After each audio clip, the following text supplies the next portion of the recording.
Hello dear student, myself Rahul Sharma, your mathematics teacher reliant learning solution में आपका स्वागत करता हूं। तो स्टूडेंट, आज हम बात करते हैं डिटर्मिनेंट की।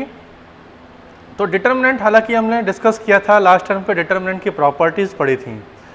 डिटर्मिनेंट से रिलेटेड जितनी भी प्रॉपर्टीज़ थी उनका हमने ब्रीफ डिस्कशन किया था अपने लास्ट लेक्चर पे।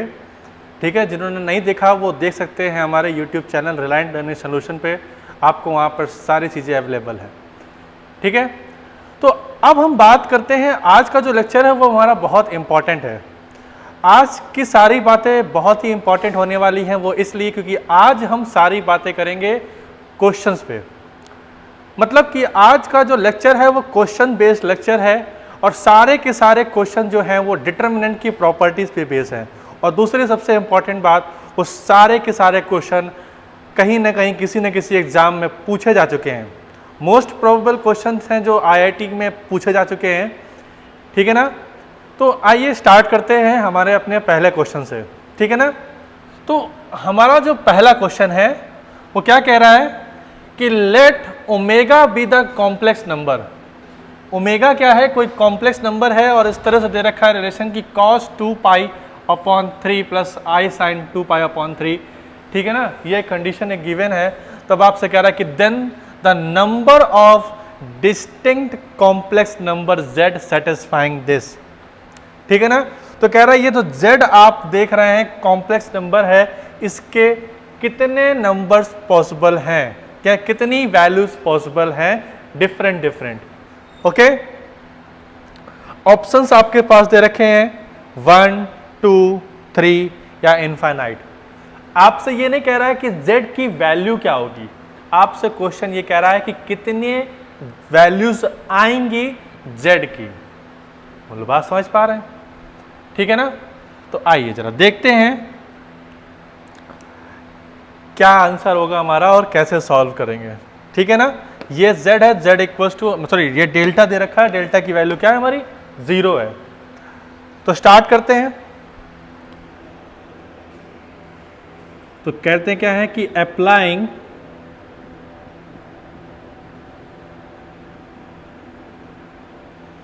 C1 के प्लेस पे C1 plus C2 plus C3।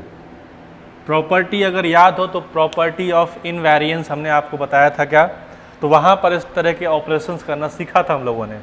ठीक है ना, जिन लोगों ने नहीं पढ़ी है प्रॉपर्टीज़ वो हमारे लास्ट लेक्चर को देख सकते हैं यूट्यूब पे, आपके चैनल पे अवेलेबल है क्या, रिलायंट लर्निंग सोल्यूशन पे आप वहाँ जाकर देख सकते हैं प्रॉपर्टीज़ ऑफ डिटर्मिनेंट, मतलब सेकेंड लेक्चर ऑफ डिटर्मिनेंट। ठीक है ना, ओके। तो चलिए देखते हैं। मैंने कहा कि प्रॉपर्टी का यूज़ किया, जितनी भी प्रॉपर्टीज़ थी उनमें से एक प्रॉपर्टी है जिस पे हम लोग इस तरह से ऑपरेशन करना सीखते हैं। और क्या किया कि C1 के प्लेस पे क्या किया, C1 plus C2 plus C3। देखिए ये C1 है, ये C2 है और ये C3 है। जरा देखिए रिजल्ट क्या आएगा। अब जरा देखिएगा बच्चों कि Z प्लस 1 प्लस ओमेगा होगा प्लस ओमेगा स्क्वायर होगा। जितने लोगों को अगर नहीं मालूम है तो एक बात ध्यान रखिएगा, क्या कॉम्प्लेक्स नंबर में आपने पढ़ रखा हो क्या कि 1 plus omega square always value क्या आती है 0। तो जब आप कर रहे होंगे Z प्लस ओमेगा स्क्वायर, फिर यहां पर भी आएगा Z plus 1 plus omega square, यहां पर भी आएगा Z plus 1 plus omega square. ये कब आएगा? जब हमने क्या किया C1 के प्लेस पे C1 plus C2 plus C3 है। तो 1 प्लस ओमेगा स्क्वायर की वैल्यू क्या होगी 0 होगी। तो आप क्या करोगे, इसका मतलब क्या है कि जब यहां पर Z plus 1 plus omega square आएगा तो उसकी वैल्यू तो 0 हो जाएगी। तो सिर्फ क्या बचेगा, कॉलम C1 का पहले एलिमेंट में सिर्फ Z बचेगा, यहां पर भी Z आएगा और यहां पर भी Z आएगा। ठीक है ना, बाकी सारे एलिमेंट्स वैसे ही रहेंगे omega. Okay, Z plus omega square 1, यहां पर क्या आएगा ओमेगा स्क्वायर 1 और Z प्लस ओमेगा इक्वल में वैल्यू चल रही है हमारे 0। ओके, अब C1 से क्या कर ले रहे हैं, Z कॉमन ले रहे हैं। तो मैं लिख देता हूं क्या कि टेकिंग कॉमन Z बाय या फ्रॉम C1। तो क्या बचेगा, सिर्फ Z बचेगा। यहाँ आया 1, यहाँ पर आया 1, बाकी सारे एलिमेंट वैसे ही रहेंगे।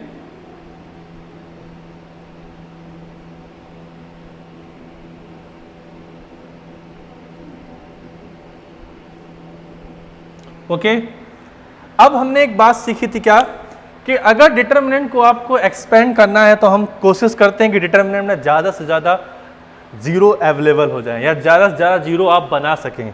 तो हम क्या करेंगे बच्चों, हम ये करने जा रहे हैं कि मैं R1 के प्लेस पे क्या कर दूंगा, R1 माइनस या सॉरी R2 के प्लेस पे R2 minus R1 and R3 के प्लेस पे R3 माइनस R1। तो आपको क्या मिलेगा, ये एलिमेंट क्या हो जाएगा, जीरो हो जाएगा। ठीक है,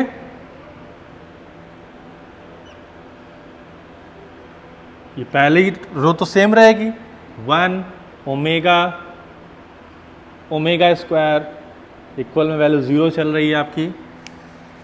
यहां पर देखिए क्या होगा, ये 0 हो जाएगा। अब z plus omega square minus omega, okay, और यहां पर क्या आ जाएगा, 1 minus omega square. Any problem नहीं। ठीक है, अब क्या किया मैंने यहां पर, अब R3 के प्लेस पे क्या किया मैंने, 0 कर दिया। R3 के प्लेस पे R3 माइनस R1 कर रहे हैं तो ये 0 हो जाएगा। यहां क्या आएगा, 1 माइनस ओमेगा, और यहां क्या आया रिजल्ट, z प्लस ओमेगा, ठीक है ना, माइनस ओमेगा स्क्वायर। ओके, ये वैल्यू आ गई। अब क्या करेंगे आप, अब आप करेंगे क्या कि एक्सपेंडिंग अलोंग C1। तो जब C1 के अलोंग एक्सपेंड करेंगे बच्चों, तो जब C1 के अलोंग एक्सपेंड करेंगे बच्चों, तो क्या रिजल्ट आएगा, जरा देखिएगा। ये दो वैल्यू तो ऑलरेडी 0 दे रही होंगी, हमारे पास सिर्फ क्या आएगा रिजल्ट, z, ये 1 है, 1 का भी फर्क नहीं पड़ता है, ठीक है ना। तो ये सारे एलिमेंट हाइड हो जाएंगे, सिर्फ हमारे पास बचेगा z plus omega square minus omega, 1 minus omega, 1 minus omega square, और z plus omega minus omega square equal to 0। Okay, अब आप देखेंगे जरा, ये क्या है, z plus omega square minus omega, और यहां से अगर माइनस कॉमन ले लें तो जरा देखिए क्या लिखा हुआ है, z माइनस, ठीक है ना, ओमेगा स्क्वायर माइनस ओमेगा। मतलब जब आप इसका इससे मल्टीप्लाई कराएंगे बच्चों, तो जरा देखिएगा रिजल्ट क्या आएगा, z square minus omega square minus omega का होल स्क्वायर, और यहां पर 1 माइनस ओमेगा और 1 minus omega square bracket close equal to 0। Okay, तो z स्क्वायर यहां पर a माइनस बी का होल स्क्वायर आएगा, तो ओमेगा की power 4 plus omega square minus 2 times of omega cube. Okay, यहां पर मल्टीप्लाई कराते हैं तो 1 minus omega square minus omega plus omega cube equal में 0। Okay, z square minus omega की power 4 minus omega square plus 2 omega cube, ठीक है, अंदर माइनस शिफ्ट करते हैं तो -1 plus omega square plus omega minus omega cube. ठीक है, अब जरा देखें, z स्क्वायर ओमेगा की पावर 4, मतलब कहने का कि ओमेगा की पावर 4 का मतलब क्या हुआ, ओमेगा क्यूब इंटू ओमेगा, ये वैल्यू 1 होती है, ये तो आपका 1 हो जाएगा, सिर्फ क्या बचेगा, ओमेगा। तो ये हो गया आपका ओमेगा, ये है आपका ओमेगा स्क्वायर, और ये सॉरी यहाँ पर ओमेगा क्यूब था, तो ये ओमेगा क्यूब की वैल्यू 1, तो ये सिर्फ 2 बचेगा, -1 plus omega square plus omega और ये हो जाएगा -1। ओके, तो -1 +2 से कैंसिल हो जाएगी वैल्यू। ओके, ओमेगा स्क्वायर से ओमेगा स्क्वायर कैंसिल हो जाएगा, ओमेगा से ओमेगा कैंसिल हो जाएगा, तो सिर्फ क्या बचा, z square into z cube. तो z cube is equal to क्या आएगा, 0। अब आप देख सकते हैं क्या कि z क्यूब इक्वल टू 0 है बच्चों, तो z इक्वल टू क्या आएगा, 0 आएगा कि नहीं आएगा। z क्यूब इक्वल टू क्या है, 0 है, तो z इक्वल टू क्या आया बच्चों, 0 आया। इट मीन्स z की मैक्सिमम नंबर ऑफ वैल्यूज क्या आई, तो मैक्सिमम नंबर ऑफ वैल्यूज क्या आई, 1 आया। तो हमारा आंसर क्या आएगा बच्चों, 1। समझ पाए, ये आपका आईआईटी में पूछा जा चुका क्वेश्चन है, बहुत पहले पूछा गया था आईआईटीज में, ठीक है ना। आईआईटी जेईई एडवांस में क्वेश्चन पूछा गया था, इंटीजर टाइप क्वेश्चन है एक तरह से। क्लियर, तो ये बात समझ में आ गई, एक बेहतरीन सा क्वेश्चन था जिससे हमें कई सारी चीजें, अब एक ऐसे क्वेश्चन से हमें कई सारी चीजें सीखने को मिलती हैं। एक तो जो आपका टॉपिक चल रहा है डिटरमिनेंट, यानी कि क्या है, some important question related to properties of determinant, मतलब डिटरमिनेंट की प्रॉपर्टी को कैसे अप्लाई करते हैं वो तो हमारा क्लियर हो ही रहा है, क्योंकि वही हमारा आज का टॉपिक है। साथ ही साथ कि जैसे कॉम्प्लेक्स के कैसे क्वेश्चन बनते हैं, ठीक है ना, कैसे अप्लाई करते हैं। अब ऐसे क्वेश्चन को देख के गिव अप नहीं करना होता कि हमसे लगेगा नहीं। एक तो डिटरमिनेंट में भी कॉम्प्लेक्स, ठीक है ना, बहुत आसान था, कंसेप्चुअल क्वेश्चन था। अपनी ऑब्जर्वेशन को और बढ़ाना, ठीक है ना, कि किस तरह से क्वेश्चन को सॉल्व करते हैं हम लोग, या कैसे ये ऑपरेशंस लगाते हैं और किस तरह से हम लोग एक्सपेंड करते हैं। ओके, तो ये बात भी क्लियर हो गई। तो अब हमारा अगला क्वेश्चन है, बहुत ही बेहतरीन क्वेश्चन है, आईआईटी जेईई में पूछा जा चुका है क्वेश्चन। ये क्वेश्चन कह रहा है कि x है जो 0 से 4 के बीच में बिलोंग करता है, देखिएगा 4 पर इक्वलिटी का साइन लगा हुआ है। y जो है वो -2 से 3 के बीच में बिलोंग कर रहा है, z है -1 से 5 के बीच में बिलोंग कर रहा है, और कह रहा है कि इफ, जो आप देख रहे हैं ना कि स्क्वायर ब्रैकेट में a लिखा है, ये डिनोट करता है क्या, ग्रेटेस्ट इंटीजर फंक्शन, ठीक है। कहते हैं maximum possible value of this determinant is what, इस डिटरमिनेंट की मैक्सिमम पॉसिबल वैल्यूज क्या हो सकती हैं, आपसे ये पूछ रहा है, ठीक है। तो देखिएगा, एक बात समझिएगा कि जैसे आपके पास कोई ग्रेटेस्ट इंटीजर फंक्शन है, लिखा है क्या कि a+1। देखिए पहले तो ग्रेटेस्ट इंटीजर फंक्शन समझ लीजिए, छोटा सा जल्दी से बता देता हूं। लिखा है 1.2, इसका मतलब ये है कि इसका आंसर आएगा 1, आपको मालूम, ठीक है ना। तो कह सकते हैं क्या कि 1.2, इसको लिख सकते हैं ना कि 1 + 0.2। अब इसका मतलब क्या है कि जो परफेक्ट इंटीजर है उसे हम ऐसे भी तो लिख सकते हैं 0.2 + 1, मतलब जो परफेक्ट इंटीजर है उसे हम ग्रेटेस्ट इंटीजर फंक्शन से बाहर ला सकते हैं, मतलब ब्रैकेट से बाहर ले सकते हैं, क्योंकि 1 का जब आप ग्रेटेस्ट इंटीजर फंक्शन निकालेंगे तो आंसर 1 ही आएगा, ठीक है ना। लेकिन 0.2 का जब ग्रेटेस्ट इंटीजर वैल्यू निकालेंगे तो ये तो 0 हो जाएगी वैल्यू, यानी 1 + 0 = 1। तो ये मतलब कहने का कि मेरा जो समझाने का मतलब ये था कि जैसे कि आप देख रहे हैं क्या लिखा है, क्या स्क्वायर ब्रैकेट में लिखा है ना कि x + 2, इसका मतलब ये 2 बाहर आ सकता है। सिमिलरली ये लिखा है y + 1, ये 1 बाहर आ सकता है, और z + 1 जैसे यहाँ पे लिखा हुआ है, जिसका इंटीजर डायरेक्ट निकल सकता है उसे हम बाहर ले सकते हैं। देखिए सॉल्व करते हैं, क्वेश्चन क्या लिखा है कि डेल्टा इज इक्वल टू, हम इसे लिखेंगे क्या, ग्रेटेस्ट इंटीजर फंक्शन x यानी कि +2, ये है y और ये है z, ठीक है ना। ये है GIF ऑफ x, ये भी GIF ऑफ x लिखा है, यहाँ पे लिखा है क्या, इसको मैं लिखूंगा GIF of y + 1 and GIF of y। यहाँ पर क्या लिखा है कि GIF ऑफ x, और ये लिखा है क्या, GIF ऑफ z + 1। ओके, यहाँ तक कोई प्रॉब्लम नहीं है। अब हम क्या करेंगे, अब हम ये करेंगे कि इसमें मैक्सिमम जीरोस बनाने की कोशिश करेंगे। चलिए बनाते हैं। तो जब आप बनाएंगे तो क्या आएगा, मैं कहता हूं R2 के प्लेस पे अप्लाई करो, अप्लाइंग R2 के प्लेस पे R2 minus R1, okay, and ठीक है ना, R3 के प्लेस पे R3 माइनस R1 कर देते हैं। जरा देखिए क्या रिजल्ट आएगा। जब इससे इसको सब्ट्रैक्ट करेंगे तो देखिएगा डेल्टा की वैल्यू क्या आएगी। देखिए सब्ट्रैक्ट करेंगे ना तो ये से ये कैंसिल हो जाएगा, लेकिन यहां पर क्या बचेगा, -2, इससे ये कैंसिल हो जाएगा,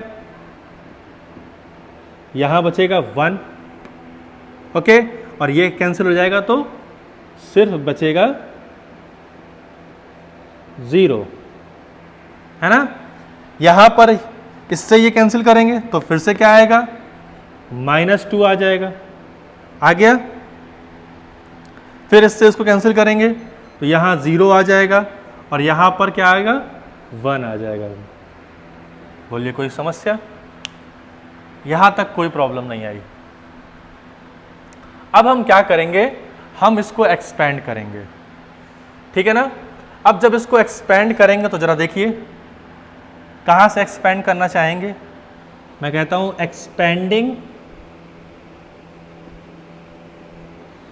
अलोंग R1, मैंने हमेशा सिखाया कि R1 के अलोंग एक्सपेंड करना सीखें। तो क्या रिजल्ट आएगा, GIF ऑफ x प्लस 2, ये सारे एलिमेंट ऐड हो जाएंगे, ये भी 1 का 1 से मल्टीप्लाई करेंगे 1 आएगा, ये 0 हो जाएगा, सिर्फ 1 आया, कोई फर्क नहीं पड़ेगा। फिर माइनस टाइम्स ऑफ ये वैल्यू आएगी, ओके। तो यहाँ पर ये सारे एलिमेंट हाइड हो जाएंगे, ये भी सारे एलिमेंट हाइड हो जाएंगे। ध्यान दीजिएगा ये सारे एलिमेंट हाइड, ये भी हाइड, -2 का मल्टीप्लाई किससे कराने वाले हैं, 1 से, तो -2 आएगा, और -2 का मल्टीप्लाई 0 से कराएंगे तो क्या आएगा, 0, यानी रिजल्ट क्या आएगा, -2। And last one GIF of Z, okay. तो ये सारे एलिमेंट क्या हो जाएंगे, हाइड हो जाएंगे। -2 का मल्टीप्लाई कराएंगे किससे, 0 से, तो रिजल्ट 0 आ जाएगा। फिर लगाएंगे माइनस साइन और फिर उसके बाद -2 का मल्टीप्लाई 1 से कराएंगे तो रिजल्ट 2 आएगा। यहां पर माइनस माइनस प्लस हो जाएगा, डायरेक्ट कर देते हैं और सीधे यहां लिख देते हैं क्या, 2, ओके। तो देखिए जरा क्या है, GIF of x plus 2 times of GIF of y plus GIF of z, sorry 2 times of और प्लस 2, ओके। यहां तक कोई प्रॉब्लम नहीं। ये तो हमने डिटर्मिनेंट सॉल्व करके निकाल ली, लेकिन हमारा क्वेश्चन था कि इसकी मैक्सिमम पॉसिबल वैल्यू क्या आएगी, ठीक है। तो जब यहां तक कर लिया तो क्वेश्चन ये सर आता है कि ये जो कंडीशन दे रखी थी इनका यूज कब होगा। हमने कहा बिल्कुल सही कहा, इनका यूज अब होगा, ठीक है ना।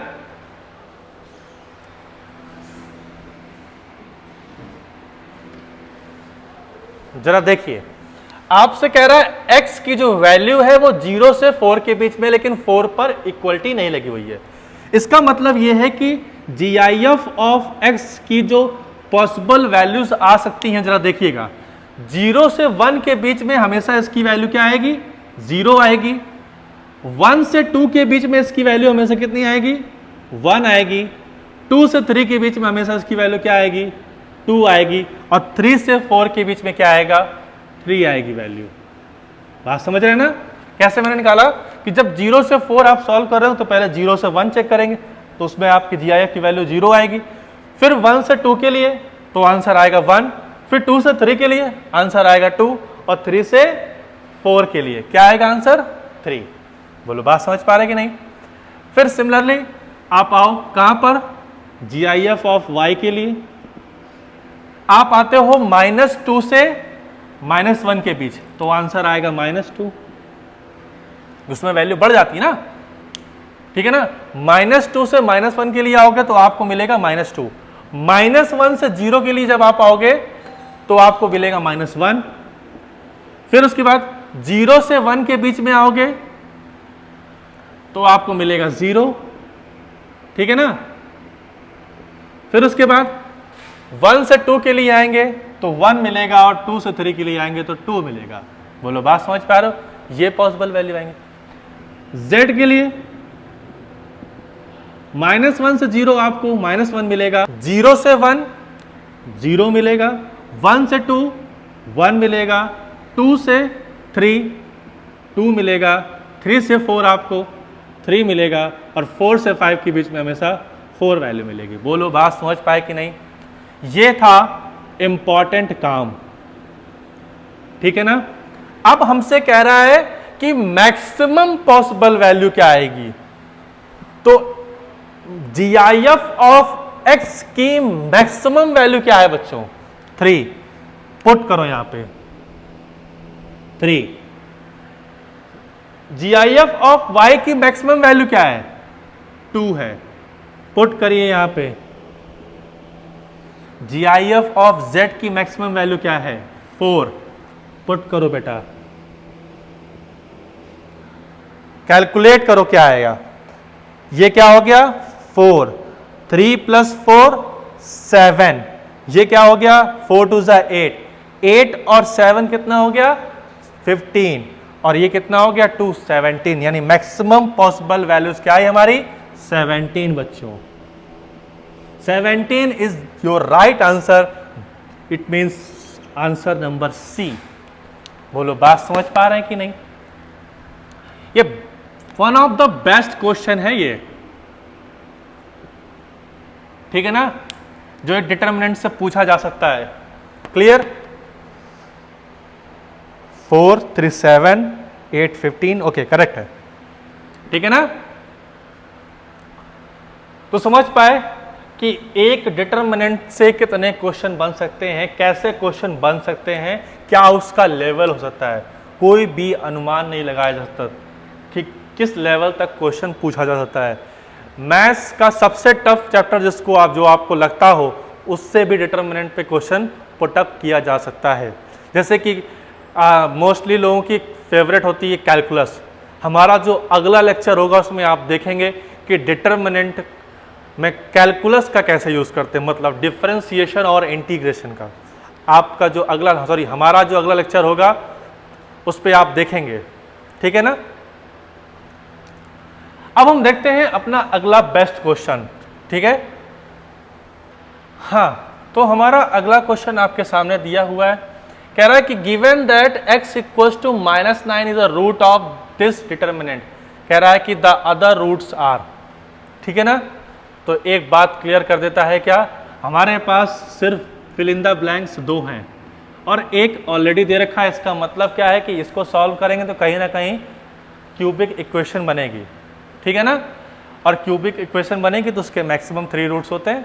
एक आपको दे रखा है, दूसरा 2 और आपको निकालने हैं। काम बहुत आसान कर दिया, लेकिन क्वेश्चन अच्छा है, पूछा जा चुका है IIT JEE में।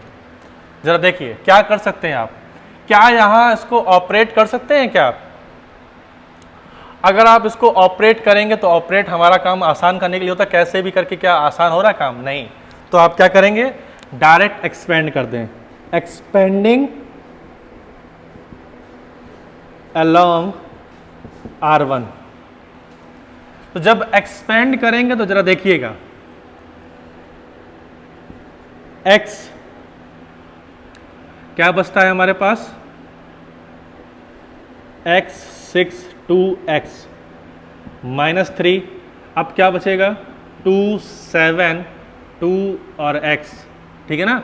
ये सारे एलिमेंट हाइड हो जाएंगे तो 2 7 2 और x प्लस 7, ये सारे एलिमेंट हाइड हो जाएंगे तो ये सिर्फ बचेगा 2 7 x और 6, ठीक है ना।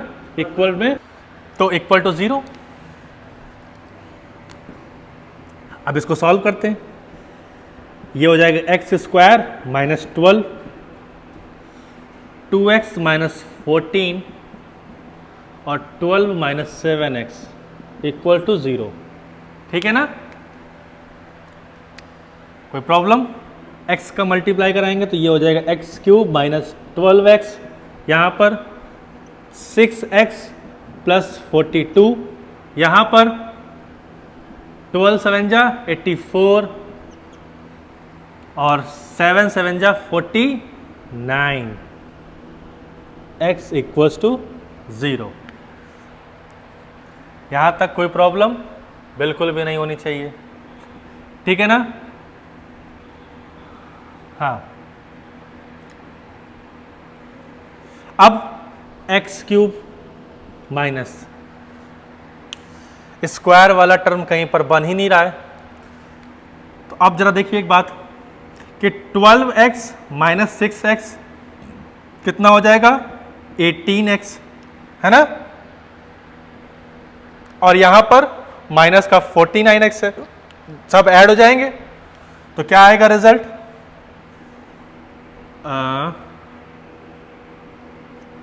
पहले लिख देते हैं 18x माइनस 49x, और ये कितना हो जाएगा ऐड होके 4 और 2 6, 8 4 12 इक्वल्स टू 0। ओके, ये हो गया 126। इधर ऐड करेंगे तो क्या रिजल्ट आएगा 9 8 17 4 1 5 6 67 x plus 126 equals to 0। Okay, यहां तक भी कोई समस्या नहीं। अब आपसे कह रहा है कि x इक्वल्स टू -9 इसका एक रूट है, तो इसका मतलब ये बात क्लियर है बच्चों कि x इक्वल्स टू -9 यहाँ पुट करोगे तो ये वैल्यू क्या हो जाएगी 0। तो x इक्वल्स टू -9 अगर इसका एक रूट है तो इसका मतलब ये क्लियर हो गया कि x प्लस 9 जो होगा वो इसका एक फैक्टर होगा। और आपको याद होगा बेटा क्लास 9 कि अगर ऐसे क्वेश्चन दिए हो और आपसे कहा जाए कि x की वैल्यूज बताएं तो रिमाइंडर थ्योरम आपको याद आती थी। आपसे कह रहा है x इक्वल्स टू -9, अब इसका यूज आएगा आपके सामने। तो x प्लस 9 से इसको डिवाइड करेंगे तो जरा देखिए x cube minus 67x plus 126।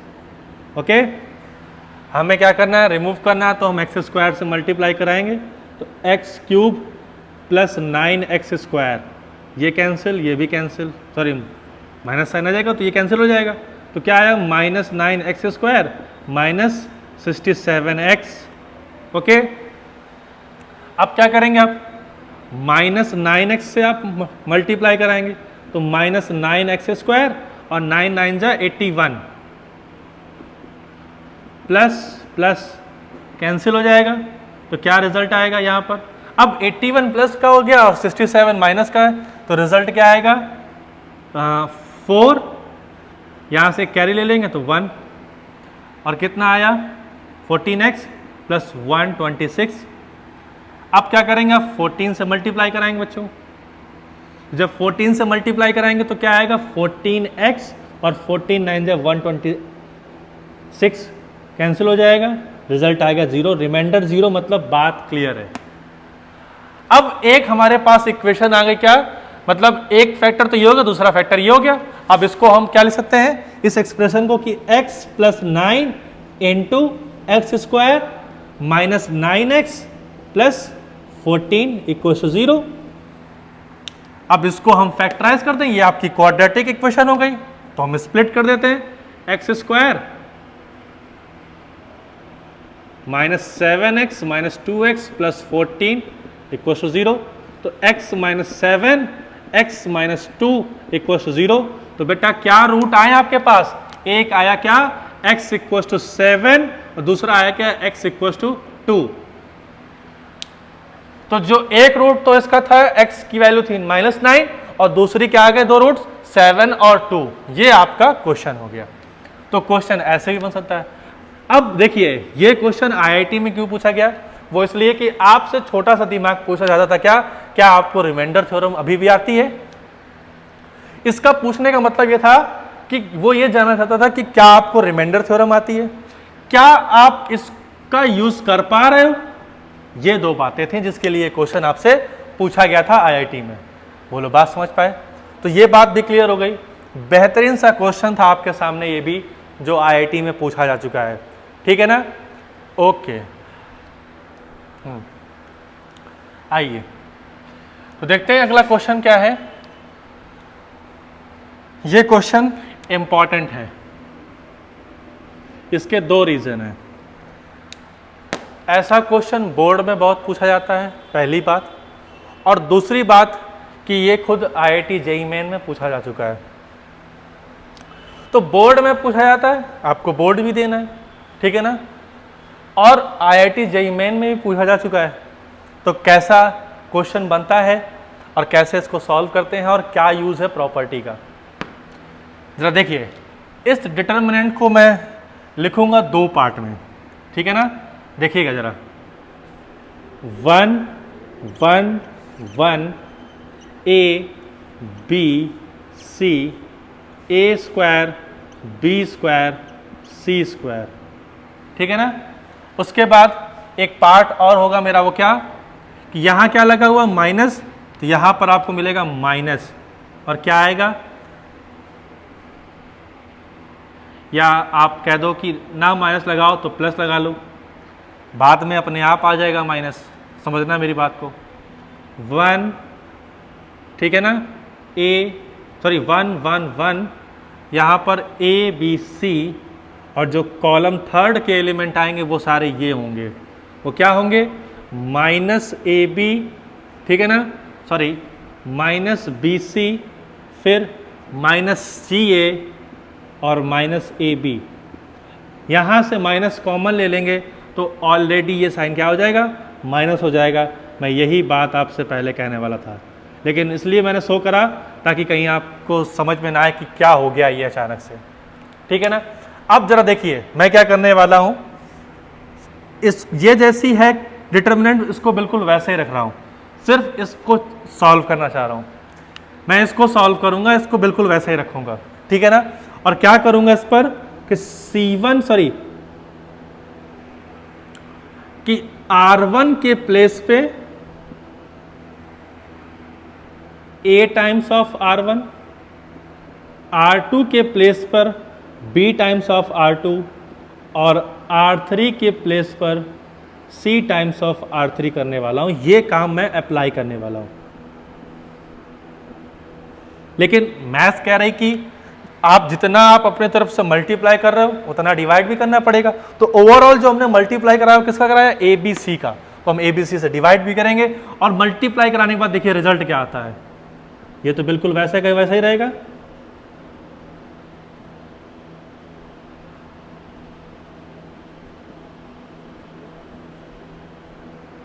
यहां 1/ABC हो जाएगा। अब जरा देखिए, R1 में A से मल्टीप्लाई कराएंगे तो ये A हो गया, ये A स्क्वायर हो गया, इधर ABC हो गया। यहाँ पर B से मल्टीप्लाई कराया तो ये B स्क्वायर हो गया, ये भी ABC हो गया। यहाँ पर C से कराया तो ये C हो गया, C स्क्वायर हो गया, और ये भी ABC हो गया, ठीक है ना। अब क्या करेंगे, कहेंगे taking common ABC from C3, इस वाले में बात कर रहे हैं, मतलब ये C3 से मैंने ABC कॉमन ले लिया, तो जैसे ही कॉमन लेंगे तो क्या रिजल्ट आएगा, ये तो सब वही रहेगा same, 1 1 1 ABC CA, sorry BC CA और AB। यहाँ पर ABC जब कॉमन आ जाएगा तो ABC अपॉन ABC कैंसिल हो जाएगा, क्या बचेगा 1, और यहाँ पर क्या होगा, C1 हो गया ABC, C2 हो गया A square B square C square, और ये 1 1 1, ठीक है ना, कोई प्रॉब्लम नहीं। अब जरा एक बात देखिए, जब मैंने आपको बताया था एक प्रॉपर्टी कि अगर दो रो या दो कॉलम को आपस में इंटरचेंज करते हैं, जैसे ये दो रो है R1 और R2, इसको इंटरचेंज करेंगे तो डिटर्मिनेंट पर साइन चेंज हो जाता था, मतलब माइनस टाइम्स आ जाएगा अगर प्लस है तो, और अगर माइनस है तो प्लस हो जाएगा, प्लस है तो माइनस हो जाएगा। यही काम कॉलम में था कि C1 को C2 में या C2 को C1 में करेंगे तब भी रिजल्ट क्या आएगा, डिटर्मिनेंट में माइनस टाइम्स आ जाता है। तो वही काम करने जा रहा हूं। पहले मैं क्या करूंगा कि C2 को C3 लिख दूंगा और C3 को C2, एक बार माइनस आ गया, ठीक है ना।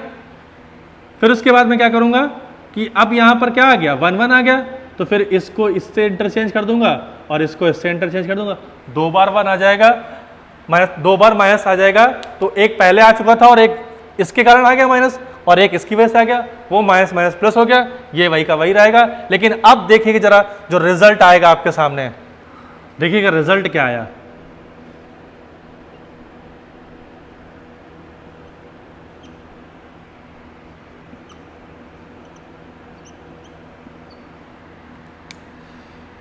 इसको यहाँ ले आए थे, फिर ये यहाँ से यहाँ आ गया, 1 1 1, ये इधर शिफ्ट हो गया ना, A B C, और ये तो सबसे आखिरी में पहुँच गया, A square B square C square, यहाँ A स्क्वायर था, ये B स्क्वायर था, ये C स्क्वायर था, और यहाँ A स्क्वायर है, B स्क्वायर है, C स्क्वायर है, ठीक है ना।